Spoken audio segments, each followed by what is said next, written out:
So Dennis, we all had our journey to standing, our feet in those little painted footprints on a faraway induction center somewhere. Yeah, it's like Yossarian in Catch-22. What happened? What happened exactly? And so we all had our different journey to get there. Give me a little bit of your background as a young guy, and how you ended up in the United States Army.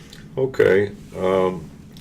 Well, I was a sandal-wearing, long-haired hippie looking for trouble in the streets until I realized I really wasn't making my way in life, and I had to get something going. Mm-hmm. So I was in the first cycle or class of the all-volunteer Army when Nixon ended the draft. Correct. Everybody was coming home from Vietnam. People weren't going over.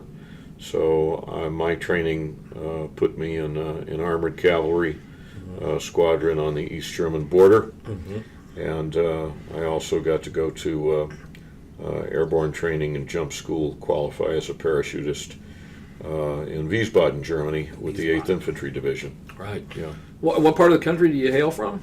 I'm a Los Angeles guy. Okay. I'm an East San Fernando Valley kid. We came from a light blue-collar neighborhood in Sun Valley. Mm-hmm. And not so many of us were actually expected to go to college, but we have a couple of state senators who've gone to prison, a couple of B-list stars, and somebody who got to work at newspapers for a while.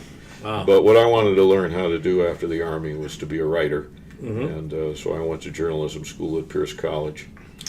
You had a pretty decent GI Bill. I went to school on the GI Bill, Yeah. and I would say for anyone who is in service now, that the post 9/11 GI Bill is the best GI Bill since World War II. Mm-hmm.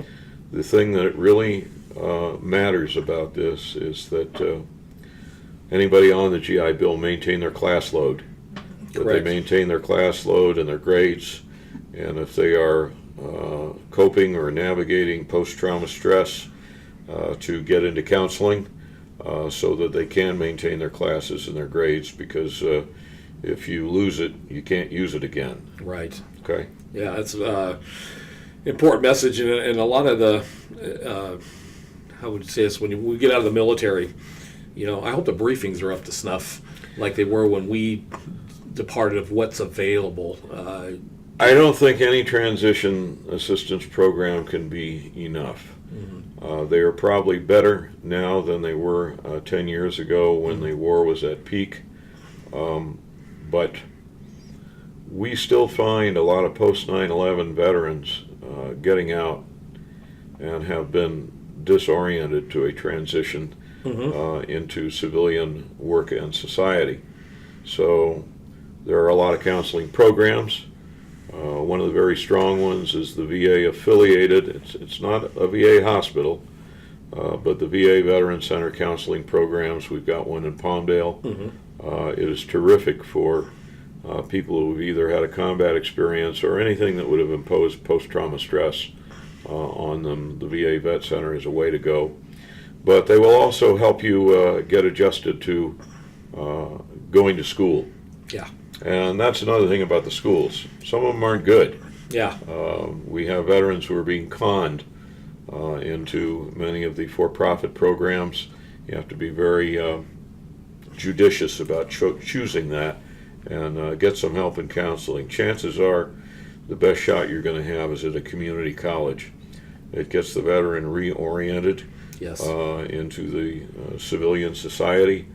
But it also has, at the lowest possible cost, the best possible, whether it is vocational or academic. Right. My son's on the GI Bill now, Mm-hmm. and he will graduate in the spring with a BA in history, but he's already looking at his master's programs.